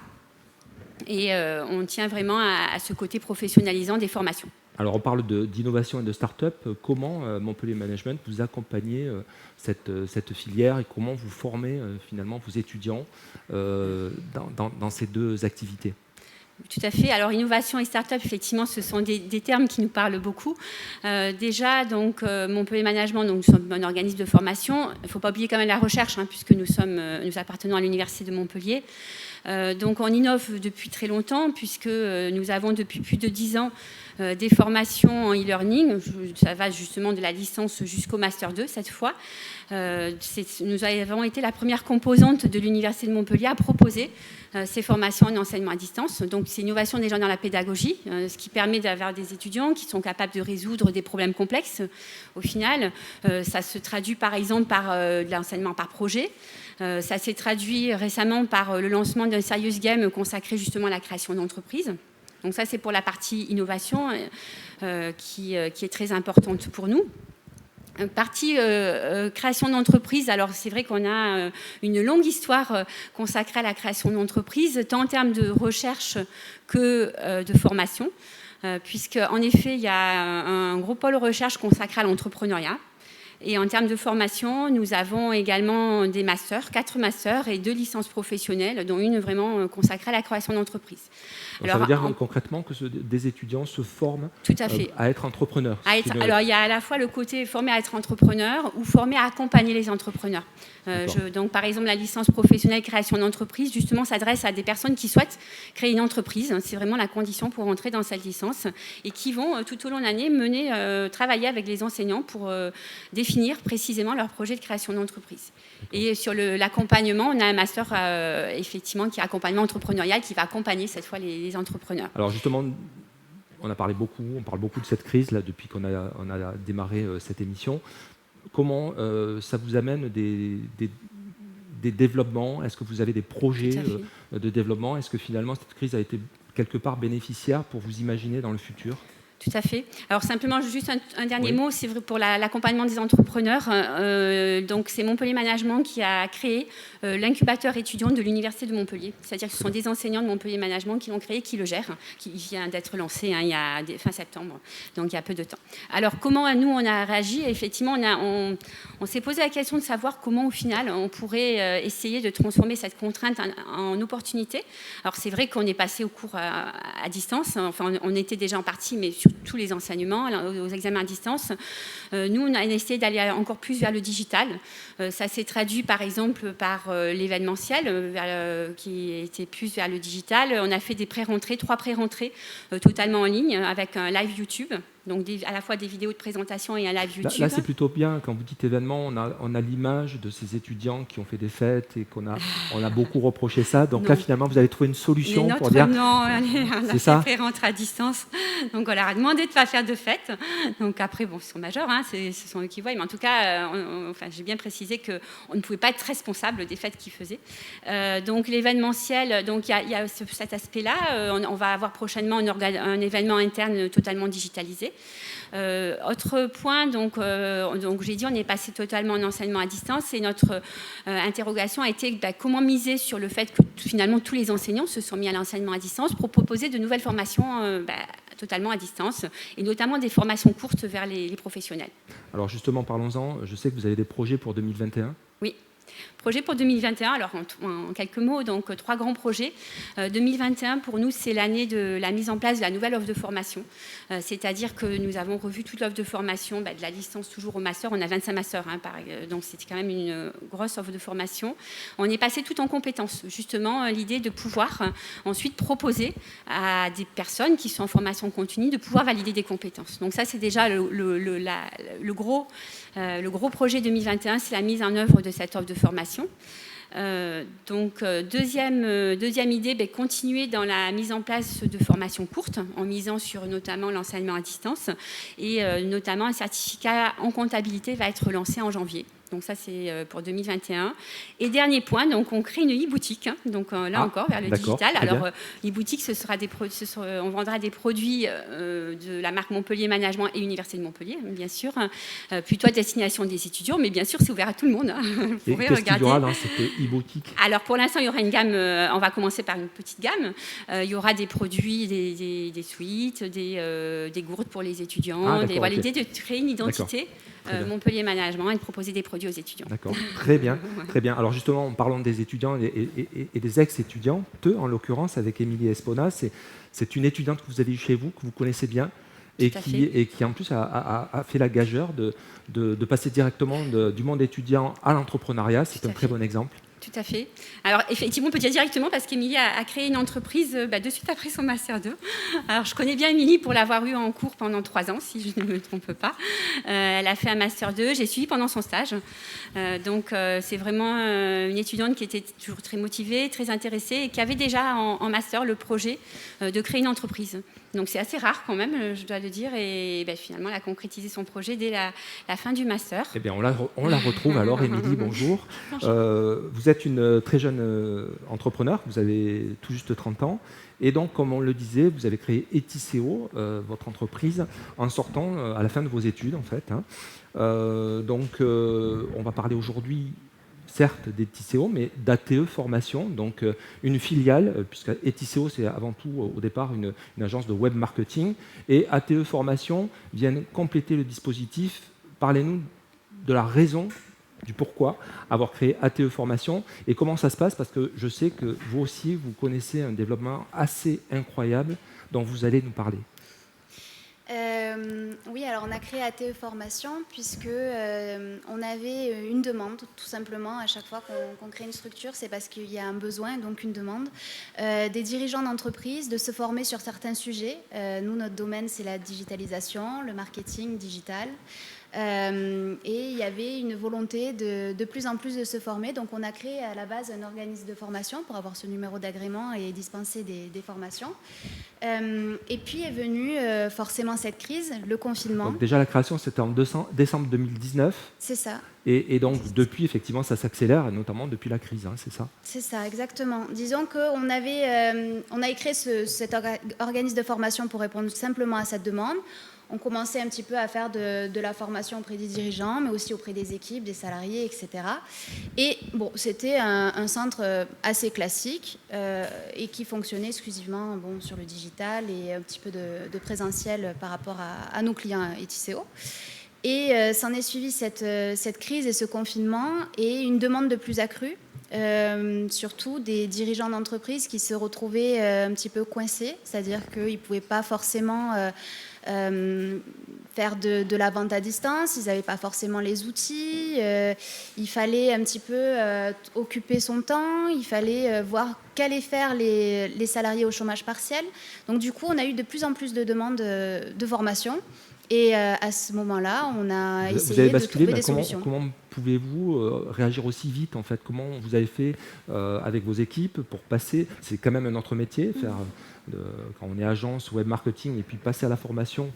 C'est pas Marie-Christine qui dira le contraire. C'est un métier complètement différent. Donc il a fallu peut-être former vos équipes, vous former, obtenir des certifications justement. Oui. Alors. Il faut avouer qu'on était déjà prêt, c'est-à-dire qu'on est dans le domaine de la digitalisation, on est spécialisé dans l'automatisation des process, dans la rapidité d'exécution des logiciels. On a travaillé pour plusieurs organismes justement de formation et autres, plusieurs structures dans ce domaine-là, et on était prêt à ce niveau-là. Du coup, c'était très facile pour nous d'automatiser les process ou d'utiliser nos outils déjà disponibles en interne. Ensuite, tout simplement, on a embauché. On a embauché en 6 mois près de 10 emplois. Aujourd'hui, on est à 12-13 et on continue à embaucher. On a eu une forte demande, donc on a répondu à cette demande-là et on s'est développé un petit peu partout. Donc oui, on a eu des certifications. On continue encore à en passer, ce qui nous a permis de former, ce que je disais tout à l'heure, des dirigeants, mais aussi des salariés, aussi des externes, aussi des équipes en interne. Et quoi qu'il arrive, on continue à se diversifier puisqu'il y a une demande et qu'on a la capacité de répondre à cette demande. Donc vous, qui êtes habitué finalement à côtoyer les chefs d'entreprise, est-ce que vous avez vraiment senti ce changement de mentalité? C'est-à-dire que là, du coup, la crise nous oblige à avancer plus vite, mais dans le regard des entrepreneurs, est-ce que vous êtes dit, ça y est, il y a une ouverture qui n'était pas là avant et maintenant elle est là? Est-ce que vous avez senti des choses comme ça ou pas? Alors oui, il y a une ouverture. Maintenant, je ne veux pas du tout véhiculer une image de positivité par rapport à mon activité, par rapport à ce confinement, parce que je trouve que cette crise, moi, personnellement, j'en ai jamais vécu pareil. Je n'ai pas beaucoup d'expérience non plus, comme vous l'avez dit. Maintenant, c'est vrai que c'était très difficile de vivre ce moment. Et j'ai vu des chefs d'entreprise qui étaient complètement démunis. Et je trouve que cette situation est complètement terrible et que dans des situations terribles, il faut trouver de la positivité. Donc, c'est-à-dire que soit on baisse les armes et on abandonne, soit on reste dans la positivité et on cherche des solutions. Et j'ai vu pas mal de structures qui se sont dit, bon ben voilà, mon activité ne peut pas continuer, je vais me digitaliser. Et pour me digitaliser, il me faut un certain nombre d'outils. Il faut que je forme mes équipes ou alors je change un tout petit peu de voie. C'est-à-dire que si j'ai une société de service, cette société de service, je vais la proposer en ligne, je vais proposer mes services en ligne, mon expérience, peut-être aussi ouvrir un organisme de formation et développer un petit peu de façon à survivre et surtout pérenniser mes emplois. Très bien. Alors quand on a préparé cette émission, c'était quand même assez incroyable avec vous, Émilie, parce que quand je lui demandais son chiffre d'affaires, elle me disait « mais je ne sais pas, parce que ça augmente tous les jours ». Donc c'était, elle me dit oui, mais tous les jours j'ai des formations, etc. Donc ATE, c'était combien de chiffre d'affaires prévisionnel et aujourd'hui vous allez atterrir à combien en fait? La première année, on était à 250 000 et là, depuis le confinement, on est à 5 millions. Vous avez entendu quand même les chiffres, hein, messieurs, dames, de 250 000 € à 5 millions d'euros, bravo. C'est une équipe, surtout. Je tiens à le préciser. Bravo à ATE Formation. Et donc, vous envisagez, vous projetez à combien sur 2021 et les années suivantes? Projets de 2021, si ça continue juste dans ce stade-là, sans le côté exponentiel, on serait à 10 millions. Pour 2021, en sachant qu'on a fait des formations en présentiel, qu'on a ouvert dans des hôtels de la région. Donc, cet été, au mois d'août, on était à 3 salles. Et début septembre, on était à 20 salles en même temps. On a ouvert en Corse, à Paris, dans plusieurs structures, là où il y a de la demande, en fait, tout simplement. Et si on ne continue pas en présentiel, ce qui est le cas en ce moment, du coup, on rebascule sur du digital, ce qu'on a l'habitude de faire. attention Émilie, parce que vous allez être confronté à ce qu'on appelle la crise de croissance.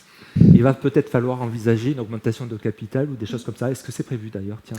Je suis très bien entourée et je suis très bien conseillée. J'ai appris une chose, c'est qu'il faut apprendre à déléguer un petit peu et surtout à voir l'avenir. C'est-à-dire que ce soit dans les bons ou les mauvais côtés, il faut tout prévoir. Et là, on ne prévoit jamais, mais vous n'avez pas répondu à ma question. Par contre, augmentation de capital ou pas? C'est possible. C'est possible. Voilà, on suivra ça avec la tribune.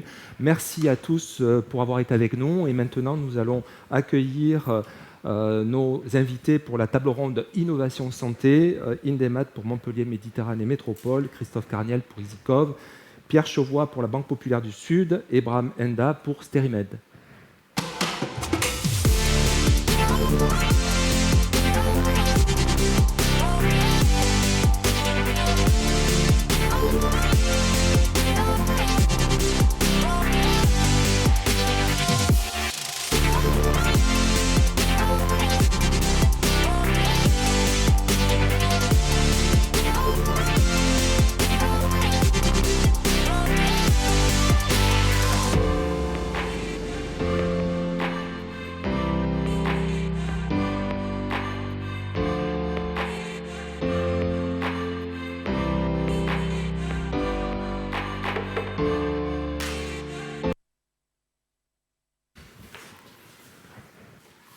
On se retrouve pour cette table ronde Innovation Santé avec mes invités qui sont là, qui sont installés. Alors, une petite recommandation, vous approchez pas trop du micro parce que des fois, ça fait quelques petits bruits.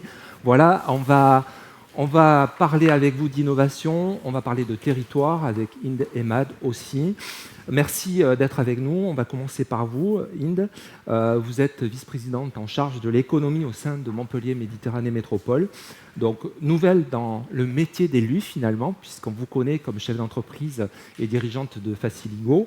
Et aujourd'hui, ma première question, forcément, parce que je le sais, on le voit ici dans l'écosystème, vous participez activement à aider les entreprises pendant cette crise. Quelles sont les actions que vous avez mises en route pour les aider ? Eh bien, en effet, dans cette crise particulièrement difficile, et notamment pour notre tissu économique composé de petites et moyennes entreprises, nous utilisons tous les moyens que nous avons pour les aider. Donc, nous avons mis en place des mesures d'aide au loyer pour les entreprises et les entreprises hébergés dans l'immobilier métropolitain. Nous avons abondé un fonds local avec la région d'1 million d'euros pour aider les entreprises, soit sur un volet trésorerie ou un volet investissement. Nous avons également doté un fonds de 100 000 euros pour aider les associations de commerce et développer une plateforme pour permettre aux entreprises qui ne sont pas digitalisées, au commerce, de développer le click and collect et de se mettre à jour sur tous les nouveaux moyens d'élargir son marché dans un contexte particulier. On a vu que vous étiez rapproché des acteurs économiques. On voit qu'il y a une solidarité entre l'action économique, les syndicats patronaux, avec les autres collectivités régionales. Ça, c'est un petit peu le trait de caractère de ce qu'on voit, en tout cas de ce qu'on analyse depuis le début de votre arrivée finalement en charge de l'économie. Oui, tout à fait. Je pense qu'une des caractéristiques d'un territoire, c'est de développer des coopérations avec l'ensemble des acteurs pour pouvoir mener à bien l'ensemble des projets et en mettant une ambition forte pour chacune des filières du territoire. Donc, nous avons à cœur à rencontrer, à travailler, à connaître les problématiques de ces entreprises pour pouvoir y répondre en partenariat avec les autres collectivités, le département, la région, les associations, etc. Alors, on parlait des aides concrètes financières que vous avez mises en place récemment. Il y a aussi l'action au long cours et notamment dans l'acte de foi de programme de Michael Delafosse, il y avait le développement du secteur de la santé dont on parle aujourd'hui. Pouvez-vous nous parler de ce pôle de santé que vous allez développer ? Alors, il s'agit du projet Med-Vallée, donc qui est en effet un pôle d'excellence santé. Le territoire est historiquement tourné vers les questions de l'environnement, de la médecine, et donc nous souhaitons doter ce pôle davantage de moyens en co-construisant avec l'ensemble des acteurs, que ce soit l'université, la recherche, les industriels ou encore donc les laboratoires et les associations, d'un partenariat fort en fait pour pouvoir également rééquilibrer la ville au nord en installant des entreprises et en étant davantage visible à l'échelle internationale, puisque depuis maintenant des dizaines d'années, nous sommes à la pointe sur les questions relatives à la santé, à l'environnement et à l'agriculture, notamment par le biais de Muse, qui est aussi une coopération large. Là, c'est une vraie volonté d'affirmer et d'organiser sur le territoire cet écosystème. Voilà. Montpellier, demain, un nouveau modèle de ville? C'est une question. En effet, on doit aujourd'hui être en capacité de s'inventer, donc de créer de nouvelles conditions pour développer son attractivité, son territoire, aider les entreprises à attaquer de nouveaux marchés et à être justement au niveau avec les contraintes que l'on connaît aujourd'hui. Donc une ville tournée vers des mobilités plus douces, une alimentation plus saine, une souveraineté et un développement fort dans tout ce qui est technologique, donc dans l'innovation, là aussi historiquement, et nous sommes la deuxième capitale French Tech de France, une volonté forte de favoriser un certain nombre de filières et à travers leur innovation. La santé aujourd'hui, c'est 30 à 40% des entreprises hébergées au BIC qui sont portées sur ce secteur. Donc c'est doter encore plus de moyens et créer davantage de partenariats et de coopération, que ce soit avec les collectivités, les associations. Donc l'idée, c'est vraiment de leur donner tous les moyens pour atteindre les buts et les objectifs communs à un territoire. Alors demain, quels axes de développement pour Montpellier? On a parlé de santé avec vous, mais vous avez parlé du projet Muse, hein, effectivement. Mais demain, Montpellier, comment elle peut s'inscrire justement avec d'autres axes de développement peut-être possibles? Vous réfléchissez, alors on ne doit pas en parler encore, c'est un peu tôt. L'agence de développement économique va bientôt se mettre en place, mais est-ce que comme ça, vous, avec votre regard d'ailleurs d'entrepreneur, comment vous voyez les choses en termes de développement pour la ville et la métropole? Alors, nous avons d'ores et déjà, comme les filières que j'ai citées, nous avons aussi la filière culturelle et créative qui est en pleine expansion actuellement. Sur les questions liées à l'environnement, nous avons aussi pas mal de sujets, l'hydrogène. Donc l'idée, c'est vraiment d'atteindre un niveau à la fois technologique, d'ambition, mais aussi créateur d'emplois, donc à travers les formations, la technologie, le numérique.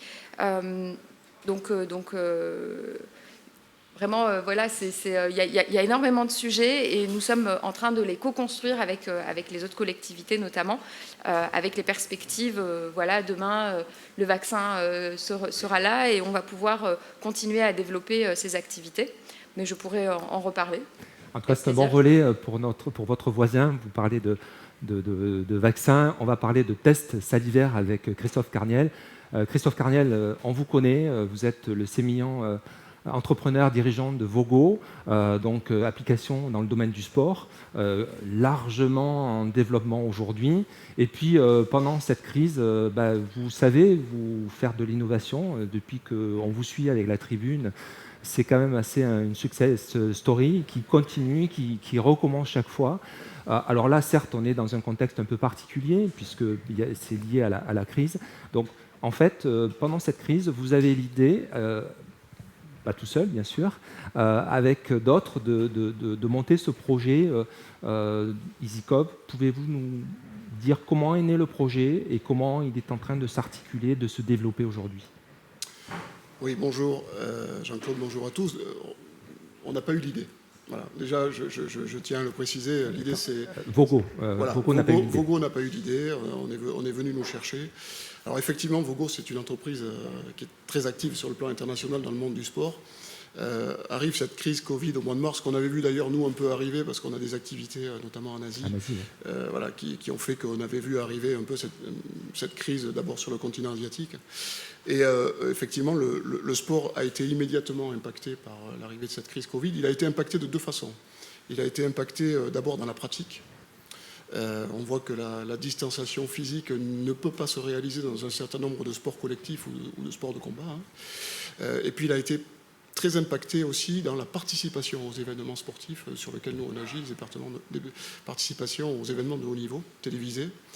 Donc nous, concomitamment à ça, on a été contacté par un laboratoire montpelliérain du CNRS, le laboratoire 6 de Diac, dirigé par Franck Molina, qui était en train de mettre au point effectivement un test salivaire qui est non invasif, qui se fait de manière extrêmement simple, qui se pratique de manière extrêmement simple et qui peut se pratiquer de manière aussi délocalisée. En 40 minutes, vous avez un résultat positif ou négatif du Covid, et il suffit d'un simple appareil de chauffe, et vous pouvez le faire, vous pouvez le pratiquer dans des établissements de santé, à l'arrivée d'un avion, dans des clubs de sport. Oui, ça rejoint du coup l'activité de Vogo. Donc ça explique pourquoi le CNRS nous a contactés. Il y avait déjà un transfert de technologie qui était envisagé avec une société dans le domaine de la santé, de biotechnologie, la société Skillcell, mais il fallait compléter le consortium avec un acteur du numérique, parce que ce test, il est intéressant, mais aussi colorimétrique. La positivité ou la négativité se traduit par un changement de couleur du réactif, ce qui permet de manière décentralisée, avec une solution numérique, de le remettre connecté à tout l'environnement santé IT qui existe déjà dans un certain nombre de pays. Donc je suis extrêmement fier des équipes, de nos équipes, et puis de tous les gens qui ont travaillé là-dessus, puisque il y a une réactivité assez incroyable. C'est incroyable. Alors nous, on a vu bien entendu une application dans le domaine du sport et le fait qu'on puisse être acteur, un peu modestement moteur de notre industrie du sport et de la reprise de notre économie du sport, notamment dans la pratique professionnelle, et on le voit d'ailleurs aujourd'hui. Mais les équipes ont été surmotivées pendant cette première période de confinement, et ont travaillé, je dirais, quasiment jour et nuit pour faire en quelques mois, finalement, ce qui n'a normalement, je ne sais plus où est la normalité dans tout ça, on en reparlera pour le futur, mais normalement prend plusieurs années. Enfin, un transfert de technologie public, privé, laboratoire, entreprise, on sait tous que normalement, ça prend plusieurs années. Là, on a fait en quelques mois un développement pour mettre sur le marché cet été et obtenir un agrément CE d'un test salivaire EasyCov, dont on attend encore aujourd'hui la validité totale pour être mis sur le marché français. Oui, c'est ça. C'était ma question, en fait. C'est de dire, aujourd'hui, vous n'êtes pas au stade de la commercialisation, en tout cas en France, c'est ça? Alors, on est au stade de la commercialisation dans certains pays où la réglementation de santé le permet. Donc sur quel pays je peux pas, tous les continents sont représentés. Je ne peux pas, pour des questions de confidentialité, répondre précisément à cette question, mais tous les continents aujourd'hui achètent EasyCov. En France, on a une particularité, c'est que l'autorisation d'émettre un diagnostic ou un traitement est faite par la Haute Autorité de Santé, avec qui on dialogue très régulièrement. On vient de terminer aussi, pour information, le CHU de Montpellier a terminé une étude clinique extrêmement positive, qui donne des résultats très probants pour ce test salivaire. Donc voilà, il a fallu attendre aussi tous ces résultats pour que la HAS puisse se prononcer, probablement dans les jours à venir. Donc on a bien compris que la fiabilité était là quand même. La fiabilité est là, la sensibilité, la spécificité sont là. Le marché en soi est énorme. Le marché est là, c'est un vrai test non invasif, délocalisable. Donc, comme je vous disais, nous, on a connecté beaucoup de gens du monde du sport avec la société Skillcell qui est en charge de la vente du dispositif. Et bien entendu, le sport est intéressé par un prélèvement salivaire quasi quotidiennement, un échauffement de 40 minutes, et puis après on sait si on peut pratiquer ou pas pratiquer, d'autant plus que la solution numérique permet une prise en charge très très rapide en cas de cas positif, puisqu'on interconnecte vous parliez, quand on a préparé cette émission, de l'expérience avion, par exemple, quand on voyage. Est-ce que vous pouvez en parler pour qu'on comprenne bien comment ça marche? On a effectivement quelques pays qui ont adopté EasyCov pour les aéroports, alors embarquement ou débarquement. Et on a mis au point avec Vogo une base de données qui intervient en phase pré-analytique, où on liste les passagers qui sont présents à l'intérieur de l'avion, de sorte que quand ils font le test, par exemple à l'embarquement, et qu'on lit avec notre application EasyCov Reader le résultat du test, on peut tout de suite, via 40 minutes, leur autoriser l'embarquement ou ne pas leur autoriser l'embarquement, et s'ils sont positifs, les prendre en charge immédiatement par les autorités de santé. Donc demain, ce développement-là peut amener du développement pour Vogo? Alors au-delà de EasyCov, on n'a pas été opportuniste vis-à-vis d'EasyCov, même si je pense qu'on a eu l'occasion de mettre notre expertise innovation et digital. On voit bien que de grands acteurs du monde du numérique, notamment les GAFA, s'intéressent beaucoup à cet univers de la santé, et notamment dans l'univers de la santé, l'univers du diagnostic. Voilà, nous, on a commencé à travailler de façon très, très proche avec le CNRS et la société Skillcell. Donc, pour nous, c'est pas être opportuniste, c'est probablement un accord moyen-long terme avec le CNRS qui se décide pour qu'on puisse être un acteur du numérique qui vient compléter une activité santé et biotechnologie. Très bien, merci Christophe. Merci à vous. On va parler un peu de banque, d'investissement, avec Pierre Chauvoy, donc le directeur général de la Banque Populaire du Sud. Merci d'être avec nous, Pierre. Première question, pour introduire un petit peu notre propos. Comment avez-vous accompagné les entreprises durant cette période, premier confinement, deuxième, voilà, où est-ce qu'on en est aujourd'hui à la Banque Populaire du Sud pour accompagner les entrepreneurs de notre région? Je pense que l'accompagnement pour la Banque Populaire, c'est dans l'ADN.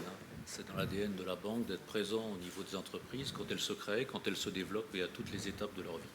Là, on vit une crise de nature exceptionnelle. C'est une crise sanitaire, ce n'est pas une crise financière comme en 2008, ce n'est pas une crise économique pour l'instant, c'est véritablement une crise sanitaire. Et donc il fallait qu'on soit présent. Alors d'abord on a été présent en restant physiquement présent. 100% des agences ont été ouvertes pendant la période. Et tous les collaborateurs des agences ont répondu présent. Ça c'est un élément qui est fondamental. On était dans les missions essentielles et on est resté présent. Après on a fait des développements informatiques très rapides pour permettre par exemple d'automatiser les reports d'échéance, afin de, pendant 6 mois, que les entrepreneurs n'aient pas d'échéance à régler et les reporter. On a mis en place les PGE 800 millions d'euros, c'est à peu près 30% du stock total de crédit qu'on a, 800 millions d'euros qui ont été distribués en 3 mois. Donc c'est un effort considérable qui a été fait au niveau des entreprises pour être présent à ce moment-là. Mais ce que je voudrais dire sur cet accompagnement, c'est que ça, c'était la première phase. C'est-à-dire, c'est la phase où on est en difficulté, il faut que les entrepreneurs aient un ballon d'oxygène, il faut qu'ils puissent se retourner, etc. Puis après, il y a les phases qui viennent ensuite, qui sont des phases de dialogue pour voir comment l'entreprise va évoluer, comment elle peut se transformer, comment elle peut s'adapter. Il peut y avoir des phases qui visent à changer la mode de relation client, en utilisant davantage des relations à distance, des paiements à distance, parce que tout ça, ça va se modifier, et ça avait commencé avant la crise, mais ça s'accélère de façon considérable. Et puis, c'est aussi être présent pour nous, apprécier la capacité qu'aura le chef d'entreprise et l'entreprise à engager les transformations nécessaires. Donc tout ça, si vous voulez, ça va au-delà des mesures ponctuelles. Ça doit être un accompagnement sur la durée. Et nous, ce qu'on veut faire avec nos clients, c'est travailler sur la durée. Alors justement, ça m'amène ma question sur la relation justement dont vous parliez avec vos clients. Est-ce que justement cette crise change la nature de l'analyse que vous faites? On a tous en tête les entrepreneurs du banquier chargé d'affaires qui va regarder avant tout les chiffres, le bilan, etc. Est-ce qu'aujourd'hui, finalement, comme on voit bien que pour traverser cette crise, les entrepreneurs doivent être avant tout agiles, est-ce que vous, banquier, du coup, vous dites, tiens, il faudrait peut-être qu'on change un peu, enfin, en tout cas, qu'on fasse évoluer un peu notre logiciel également? Alors, elle ne le change pas radicalement, elle le fait évoluer. Elle le fait évoluer pourquoi? Parce que c'est vrai qu'avant, quand on regardait une entreprise, on regardait fondamentalement le bilan de l'année passée. Quels résultats, quels fonds propres, quelle capacité bénéficiaire. Et c'était, j'allais dire, un des éléments principaux qui fondaient, notre position. Là, aujourd'hui, il nous faut aller plus loin, et on commence à le faire, et on commence à travailler sur ces sujets. Pourquoi? Parce que, vraisemblablement, les bilans de 2020 ne seront pas extraordinaires, tout du moins pour certaines entreprises. Donc, si on gardait l'ancien logiciel, on risquerait d'être en difficulté, et surtout de mettre l'économie en difficulté. Donc, il faut évoluer.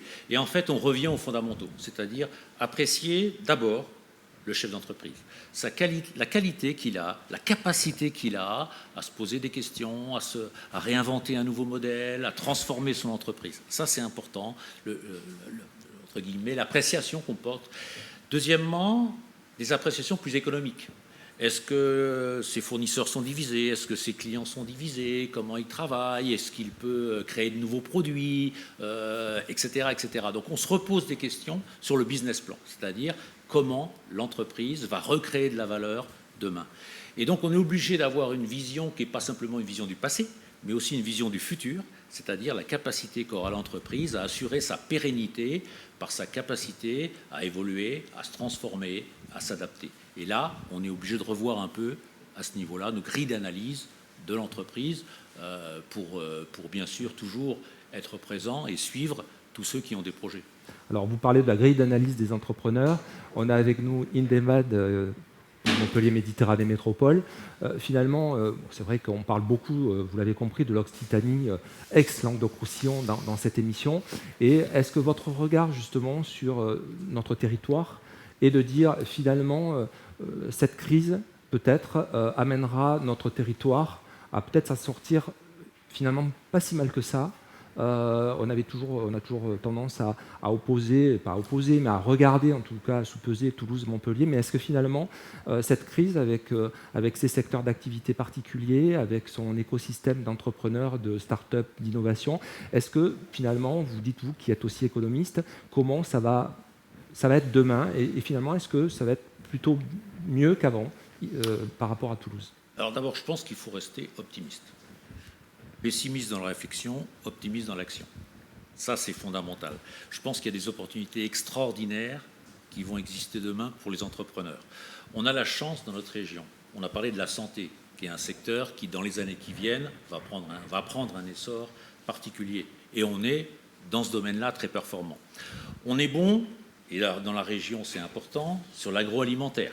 D'accord ? Et l'agroalimentaire, c'est quelque chose qui va se développer dans les années qui futurent. On a une chance extraordinaire, c'est qu'on est une zone, et ça la crise ne changera rien, qui va bénéficier dans les années qui viennent d'une évolution démographique très favorable. Et ça, c'est extraordinaire bon pour l'immobilier, pour la construction, pour le BTP. Donc là encore, il y a quelque chose qui est très positif. Et puis le troisièmement, c'est qu'on a la chance, et nous les connaissons bien à la Banque Populaire du Sud, d'être un territoire sur lequel il y a beaucoup d'entreprises innovantes. Or, je crois que dans un monde qui se transforme, pouvoir s'appuyer sur des entreprises innovantes est un atout fondamental. C'est un atout à deux niveaux. D'abord parce que font elles-mêmes ces entreprises innovantes et parce que la capacité qu'on aura, nous, à les mettre en relation avec des activités traditionnelles pour que les activités traditionnelles bénéficient du pouvoir d'innovation, de changement des entreprises innovantes. Donc on a vraiment, me semble-t-il, un territoire extraordinaire pour demain performer. Alors, est-ce qu'on sera meilleur, moins bon que Toulouse? Ce n'était pas dans ce sens-là. Mais ça, je ne sais pas. Je ne me permettrai pas de porter un jugement, d'abord parce que c'est très incertain. Ce qui est évident aujourd'hui, c'est que Toulouse est très présent sur la filière aéronautique, c'est ça. À travers et surtout tous les sous-traitants, tout le réseau de sous-traitants qui travaillent pour Airbus. Nous, on est moins dépendants de ce secteur-là. Maintenant, ce qui est important, c'est pas tellement de regarder ce que fait ou fait pas Toulouse, c'est de regarder ce que l'on fait, ce que l'on crée et la valeur qu'on va générer demain. J'aurais dû formuler ma question différemment. Alors, j'aurais dû dire, effectivement, est-ce que l'on peut se relever peut-être un peu plus vite que nos...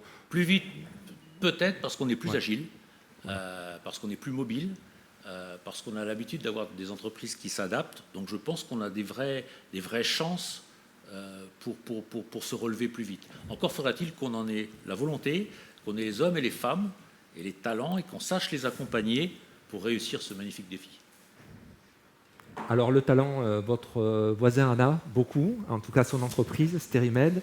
Brahim Enda, vous êtes le directeur d'usine de cette société, de ce groupe, qui est leader dans l'emballage stérile en milieu médical.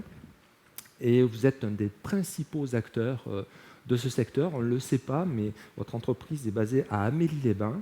150 millions de chiffre d'affaires prévisionnel en 2020, 1000 salariés, dont 265 à Amélie-les-Bains. Et en plus, dans votre actualité, vous avez aussi racheté des entreprises, me semble-t-il, au Mexique notamment. Donc une entreprise qui s'est aussi adaptée à cette crise, qui a su évoluer. Dites-nous, racontez-nous un petit peu cette histoire. Tout à fait. Donc, effectivement, on s'appelle Sterimed, on est une entreprise dans la santé. Notre cœur de métier, ou notre métier historique, c'est de la fabrication de l'emballage de stérilisation. Pour faire simple, si vous prenez une seringue, vous achetez une seringue, vous avez l'emballage, donc le papier et le film plastique.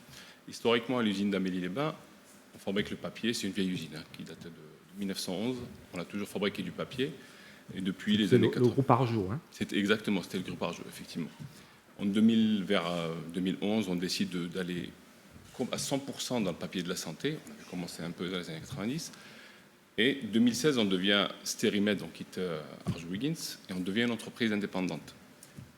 J'ai envie de dire, notre histoire santé démarre vraiment à ce moment-là. On l'avait commencé un peu avec notre papier. Et en 2016, on devient une entreprise indépendante. Et on se lance complètement dans la santé. On devient fabricant d'emballage de stérilisation, plus un papetier. On passe à acheter du film, et ainsi de suite. Donc on a fait de l'innovation, j'ai envie de dire, ou du changement de stratégie pour aller vers la santé. Et 2019, donc on a effectivement rencontré quelques succès. 2019, on veut faire de la croissance externe, et on fait de la croissance externe. On achète une entreprise au Mexique qui fabrique tout ce qui est produit pour les hôpitaux, pour faire simple, hein, vraiment tout ce que vous pouvez trouver dans les hôpitaux. Et on achète une entreprise aussi en Chine qui fabrique le film plastique. En fait, ce qui est intéressant dans notre stratégie, j'ai envie de dire, c'est que ce soit l'usine du Mexique ou toutes les filiales qu'on a, parce qu'on en a d'autres en République tchèque, aux États-Unis et une autre en Chine, sont clientes de l'usine d'Amélie-les-Bains. Donc c'est le papier qui est encore une fois le produit ou le substrat essentiel pour la stérilisation, est fabriqué à Amélie-les-Bains et vendu au Mexique à nos filiales, plus à d'autres clients externes. On fait à peu près 95% de notre production à l'export. Alors justement, pendant cette crise, depuis le début de la crise, vous avez connu une forte augmentation de l'activité, liée d'ailleurs à l'importation de masques au début, hein, c'est ça. Et puis l'entreprise s'est énormément adaptée. Quand vous m'avez raconté comment vos collaborateurs amenaient une chaîne de valeur même sur la gestion de cette crise, c'était assez incroyable. Effectivement, donc oui, vous avez raison. Moi, je suis vraiment particulièrement fier parce qu'il y a une capacité d'adaptation énorme. On a déjà notre activité historique, donc le papier fabriqué à Amélie-les-Bains, l'activité a explosé. On s'est retrouvé avec un carnet de commandes 3-4 fois plus élevé que ce qu'on connaissait les années d'avant.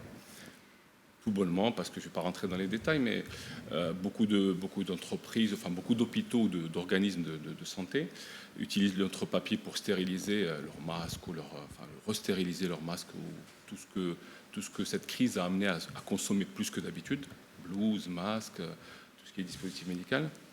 Et il y a eu des pays ou des hôpitaux qui ont décidé d'augmenter leur stock, parce que c'est aussi quelque chose qu'a montré cette crise, c'est que dans certains produits, les stocks étaient faibles, donc beaucoup d'hôpitaux, encore une fois d'organismes de santé, ont décidé d'augmenter leur stock. Donc ça, pareil, ça fait un niveau de commande très élevé de notre papier de stérilisation.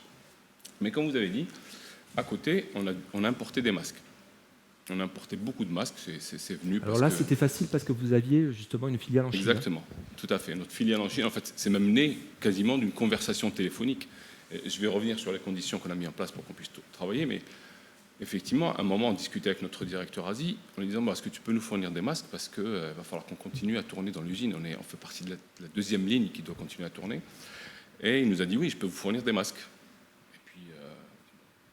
Il y a quelqu'un du comité exécutif qui a dit mais moi j'ai des entreprises aussi qui me demandent est-ce qu'on pourrait leur fournir des masques.